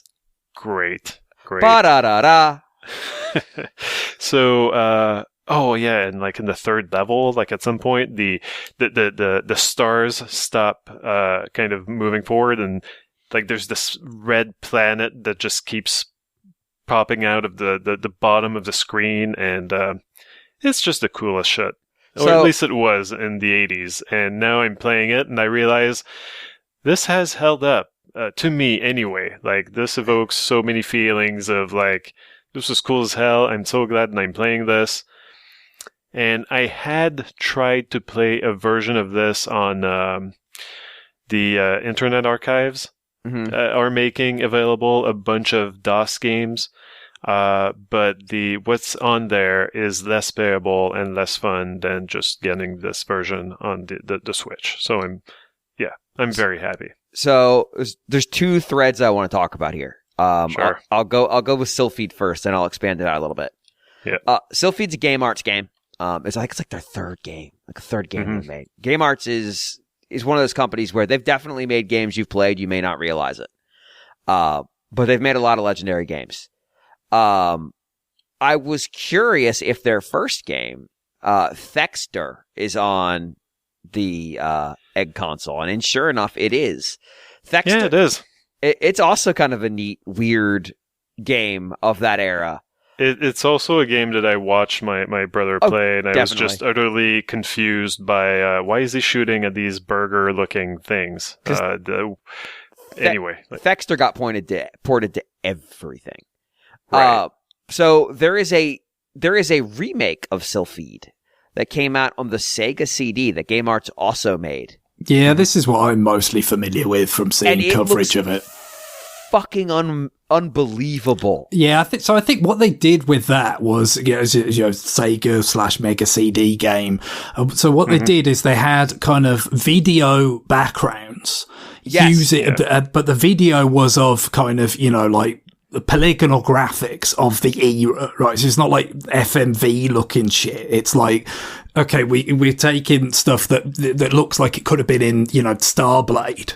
Or so, the Namco arcade game, and then you have sort of these pre-rendered video backgrounds of like polygonal battleships blowing up and all that. That's going on, and then you have actual kind of little polygonal enemies and stuff for you to shoot. So it's kind of faking being able to do lots of polygonal stuff at once, because only some of it is actually being rendered by, the Mega Drive and the Mega CD. A lot of it is pre-baked video stuff, but the way it's kind of blended together looks pretty convincing. Of the sort of various types of fakery that was going on in the kind of early mid-90s. And the opening sequence looks, I would say, almost as good, if not better, than most stuff in Star Fox 64. Now, granted, it's a non-playable sequence, but on the Sega CD, that's fucking wild. Like, it's crazy how good it looks. But yeah, it's a really cool looking game. And pretty much every iteration of it's cool in some way, except for like the Apple II GS version, which kind of looks like butt. But do you know what EGGCONSOLE is from, Guillaume? Well, no, I don't. All right, so EGG stands for Engrossing Game Gallery. Okay. It's a D4 Enterprises, which is an imprint of a larger company. Does anybody know what the larger company that... It's something to do with Jellicoe, isn't it? Or, they did a lot of Jellicoe games, I think, on Virtual Console or something, unless I'm thinking of one of those other Japanese companies. For a while, D4 was a place for, I'm trying to remember which publisher it was, to dump their, like, bad shit. But at this point, I think they're more or less running on their own. But one of their big business spaces is this online marketplace and subscription service for emulated games from a bunch of different systems called Project Egg, which has I don't remember what all the systems it represents on there. It is a tremendous number of them, and at this point, with a subscription to the service, you get like 200 games, and then you can pay for other games that you essentially buy access to. They're up to 1,000 of them now. Wow. NEC's PC 98. That's the one that you're dealing with here. Fujitsu's FM7. I want to say they've also included some home console. Yeah, they've had Famicom and Mega Drive games on there as well as arcade games. So like the Lest series is on there. A bunch of Compile stuff is on there. Daisen Ryaku. A bunch of Neon Falcom stuff, the E-Series, Dragon Slayer series, stuff like that. The EGGCONSOLE, Engrossing Game Galleries for console, is essentially them peeling some of the games from that series off and making the wrapped emulator available for sale on Switch. Mm-hmm. Which is really, really cool, because there are so many fucking cool games that are on this service, like Highlight, which is already available on the EGGCONSOLE service, and Highlight 2, which I don't believe is. Like I mentioned, Daisen Ryaku is also another game that's fucking wild. It'd be really interesting to see what comes out of this. Like, Seal of the Dark Lord is on that service. There's a bunch of FM77 games, which I don't know that much about FM77. I think it's the best version of Ease 1 and Ease 2 is on that service. Ancient and Vanished in the final chapter. But like, there's so much crazy shit on that system, on that service, that like we just don't have access to. Like all the Xanadu games from the PC-88 version, the Highlights PC-88 version, Ease 3. Yeah, like there are a few games here that I'm not sure if they would be playable really, because they're not in English. But sure. Most of them, I think you could get by. Like Xanadu seems to be mostly like translated. Yeah. So yeah, like you probably could make it work.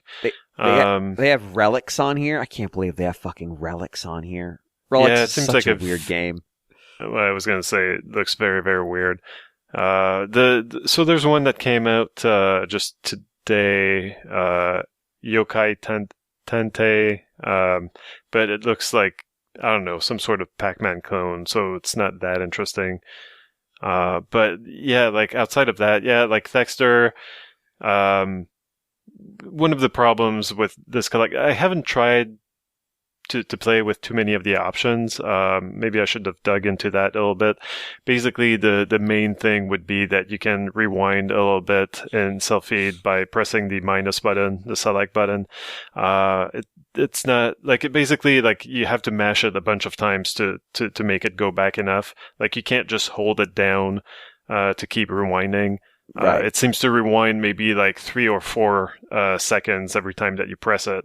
Like basically, if you were to press it just the once, like you realize like, oh wait, like the time that my finger went back to the stick to control the ship, I already lost I got the damage again that I was trying to erase, to prevent. So, yeah, like there are a few, I think, display options. It can be maybe a little bit confusing because this was ultimately, I think, a system that used a keyboard.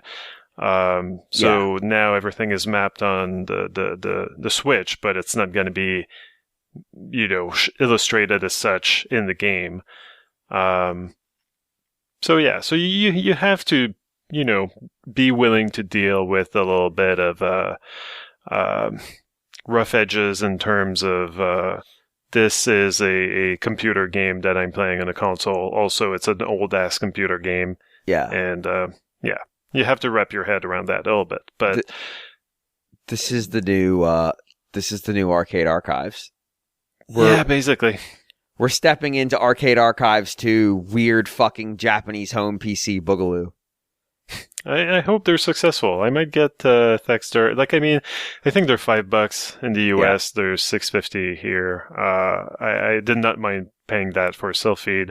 Maybe I do mind paying that for some game that I've never seen before. But yeah, I'm very excited to see what else they're gonna, give us on the Switch. I got very excited to see that Valis was on there. Then I remembered there's a Valis collection on Switch already. I'm like, oh yeah, never mind. There's 3 of them. Right. Yes, 3 there are. Valis collection. There are many Valis games. There are, however many Valis games you think there are, you are wrong. There's more than that. If you just said, there's 1,100 of them, fuck you. They're probably 1,101 now. There is a game on the Project Egg service that I want called JB Herald Murder Club. Mm-hmm. Give me that. I want JB Herald Murder Club for the TG16. That sounds great. Other than that, I don't know. Did you have a new business, or no? Do I just keep going? Well, I guess I could briefly mention that I played the Tekken 8 demo. Oh, and I don't know why. I was about to ask you why. Well, I don't know why. I've never been. Namco is a big blind spot for me because, basically they were big on PlayStation, but I kind of skipped that, right? And I skipped the N64. I don't remember a lot of Namco games, especially playing them on the Super Nintendo. Before that, I had the Game Boy. Basically, I kept living my life without really playing Namco games, and so only in the past few years did I discover the joys of Ridge Racer. It is Ridge Racer. But Tekken is something that I've completely ignored, even though the games were available on the I had a PlayStation 3.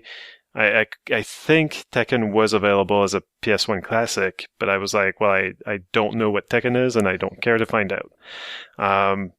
But now that's changing. I'm kind of I've got this curiosity towards fighting games. I'm not sure what makes them so appealing to me right now. Maybe it's the fact that Karen and I have been playing a lot of anime, and anime games are, a lot of them, just kind of shitty.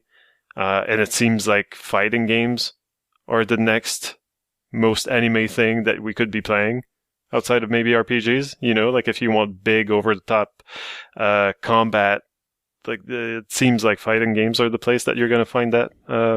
Mostly. I don't know what it is. Also, I've been listening to old Retronauts about Mortal Kombat 2 and 3, and I'm just feeling nostalgic about playing those games back in the day. So I'm like, why not? I'm going to try this Tekken 8 demo. And it's interesting.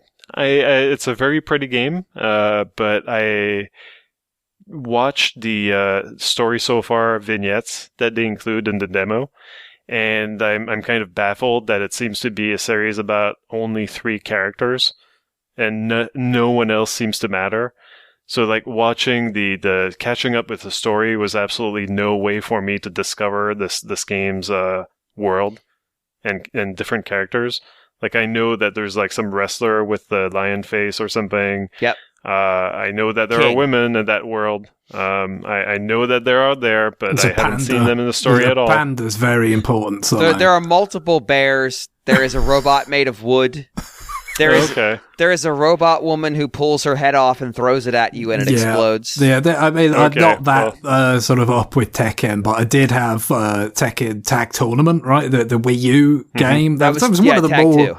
one of the more kind of, full featured Wii U early games. So that was actually, quite a lot of fun. Yeah, Sure. There are 4 generations of Mishimas, and they're all fucked in the head. Right. I think there are 3. No, there's 4. Oh, okay. You haven't met only Jinpachi yet.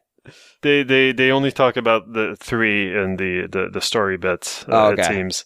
And so the 4th one must not be very important. Also, after watching those bits, I realized that I had heard that Brian Cox was advertising Tekken 8, and I thought, well, I don't need to see an advertisement with Brian Cox in it.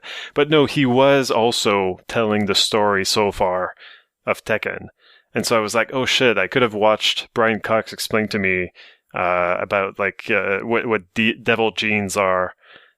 Genes as in, genetic material, not devil genes as in, these genes, this pair of genes is sinful. He could talk about a family who greatly enjoys throwing its members into volcanoes just to see what happens. Yeah, so I ended up watching that too. That was pretty fun.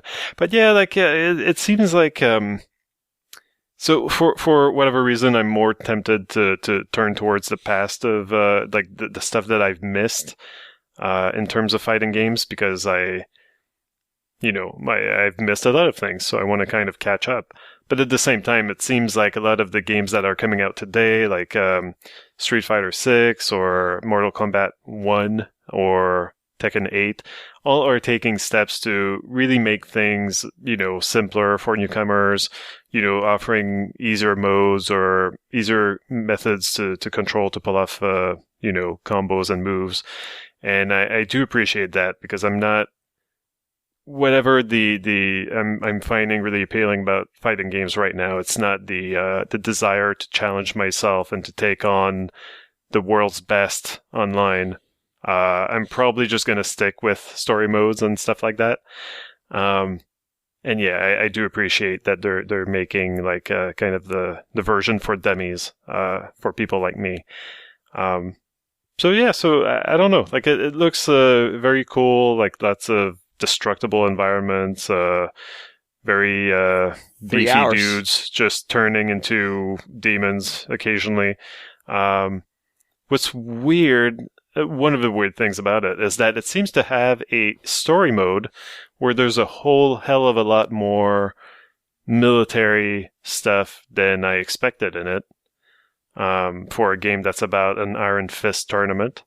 Well, it's also about fighting the devil, so I could see why the military might be a little on edge. Right, but the military is controlled by basically the devil has its military is conquering the world. Yeah, but so yeah, it's interesting. It seems well done. It seems like a lot of anime bullshit that I'm currently into. It's so anime bullshit, but it's got a secondary secondary story mode where you're playing as basically an Xbox avatar or a me or a whatever, a player of Tekken or a newcomer on the Tekken 8 scene. Tekken 8 has just come out, and so you're controlling your little character, talking to these people basically about how, they're telling you about how Tekken is cool, and they're teaching you how to play.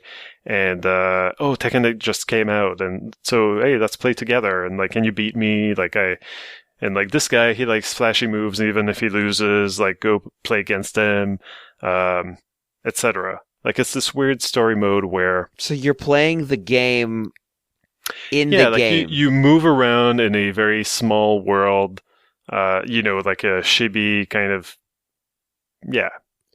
characters. They're all Tekken 8 players, and you're going to have to defeat, I guess, the evil Tekken 8 player in some sort of tournament towards the end, I assume.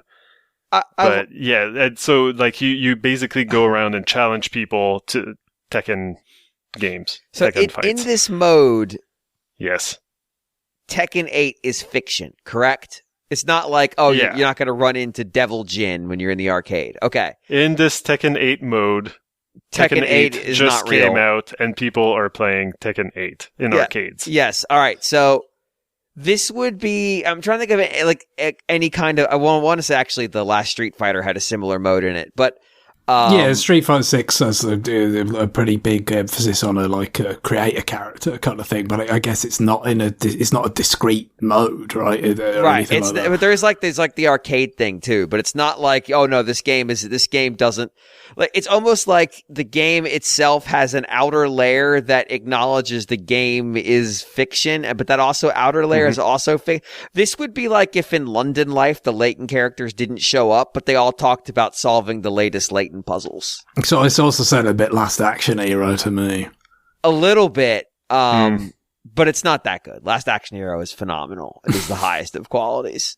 Of course. This would be like if in Last Action Hero... Definitely my favourite Jean-Claude Van Damme performance as himself. God, this would be like if in Last Action Hero they were playing the Last Action Hero NES game. It should be like... I mean, yeah.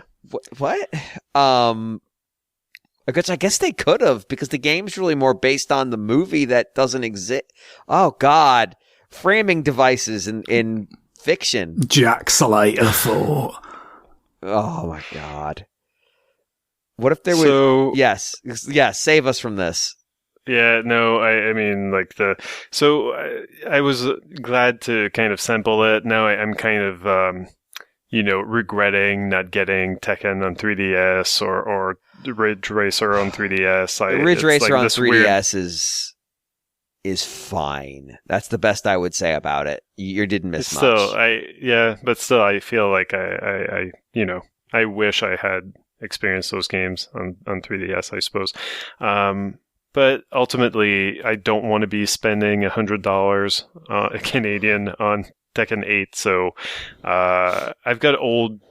I don't know, like I ended up with like copies of Injustice 1 and 2 on the Xbox. I think that both of them might have been free. So now I'm catching up with that. I had this nostalgia for Mortal Kombat. I guess I'll this might be the next best thing. Yeah, it's very akin to that era. Well, I played the first Injustice because that was on Wii U, and again it was like, there's not that much to play, and this is going cheap. And I played I guess it's often referred to as Mortal Kombat 9, but it wasn't actually branded that. I don't think. I think it was just Mortal Kombat. Just called Mortal Kombat. Yeah. So, and it was very Unlike similar. The current Mortal Kombat, which is also just branded Mortal Kombat. Well, no, it's Mortal Kombat 1. It's branded Mortal Kombat 1, which is fucking worse. They had to call it that because they'd already pulled this trick once before. That's why. But yeah, that kind of story mode. So, it's pretty consistent with that, but just with the DC characters, yeah. Yeah. So, yeah, it seems fine so far. It's, again, it's just the right amount of dumb and, exploding backgrounds and what have you. So, yeah, I'm enjoying that when, I think I've basically wrung all the fun that I can wring out of the fighting games that I had on the Switch, except maybe Street Fighter, the 30th anniversary collection. I'm still kind of playing with that a little bit, but the older Street Fighters, I realized they were not made for babies like me. They get unfair very quickly, and so I'm not having as much fun with them. I don't actually want to have to get good at these games to explore them. That's fair. So, yeah, like some of the later SNK games have been better at letting me just play on the easiest difficulty setting and still experience the inanity and the story. So, anyway, that's basically it. I don't know why I'm on this particular tear, but it's probably not going to last all that long either, but I'm going to try to enjoy it. Fair enough. All right, Greg, do you have anything, or do you want to just wrap the show? Oh, no, nothing terribly much. Like I said, just been kind of checking in with F-Zero 99 and updates and all that kind of stuff. We've got about an hour to wait to do the Smash Spirits, I guess. Yep. Yep. And I'll give an update on the status of my amiibo still not here. Oh, Still I did not. get those. I did get them. Noah and Mio are safe with me. So mine just went into actual ship status the other day. It was sitting at the warehouse for the whole time, and then it got to my post office, which I know because the zip code that reported it is mine, and said it was forwarded to another post office for delivery today, which is cool because I'm not sure which one they forwarded it to if it's not at mine. So this will be fun.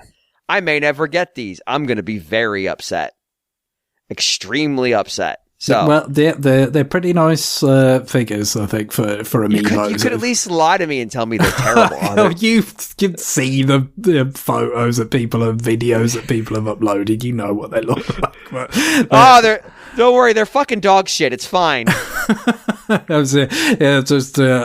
Some people get like a very special variant where it's like the very first wave of amiibo, and the fact like you get Marth face and P stand, and it's awful. Give me a Rex amiibo with the P stand. All right. Well, Greg, what's our music to end the episode this week? Before I get to that, I do want to mention, I realised who I was thinking of, the company that owns the Jellicoe catalogue that does a lot of re-release stuff is City Connection. They are behind the S-Tribute series, the Saturn kind of re-release, not Egg or any of that kind of, which is D4, but they are, involved in very similar kind of initiatives, but City Connection, which is itself a Jellicoe game, but they were originally a music company or something. It's weird. I've got some of those, S-Tribute games like Elevator Action Returns and so forth. So, I think they're pretty good, generally speaking. But with regard to closing music, just to go back to the email that we had earlier on from Reg McFly, he wrote, I'll keep this short and to the point. I'm currently playing another Code Collection on Switch, and I need you to play the Lake Juliet theme song from the second game as soon as possible so everyone else can be cursed by it. So, I don't... Oh, good. I don't generally like to be a sort of knowing vector for curses. We frequently are, but we generally try... That's not deliberate most of the time. But, I've listened to this, so I'm guessing I've not played any of the old versions of the Another Code games or the new collection here. So I don't have the context for this, but I'm assuming it's like again, like in-game, diegetic, like promo for this tourist attraction, Lake Juliet. So it's very intentionally goofy. And I'm assuming Reg McFly has heard it enough that it's kind of wormed its way into his head and, can only cure himself by infecting the rest of us. So some sort of auditory version of It Follows or something. So, enjoy, or not. Bail out now. Bye, everybody. Bye. Bye-bye.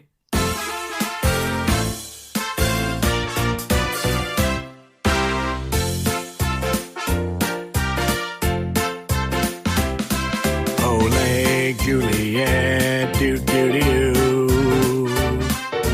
Do-do-do-do, Lake Juliet and you. Come to where the sky is blue. Come to where the birds sing too. Dance away your cares, shake 'em loose. Come one and come all. Where a cool breeze blows and clean water flows. Just a short stone's throw. Come on down to Lake Juliet.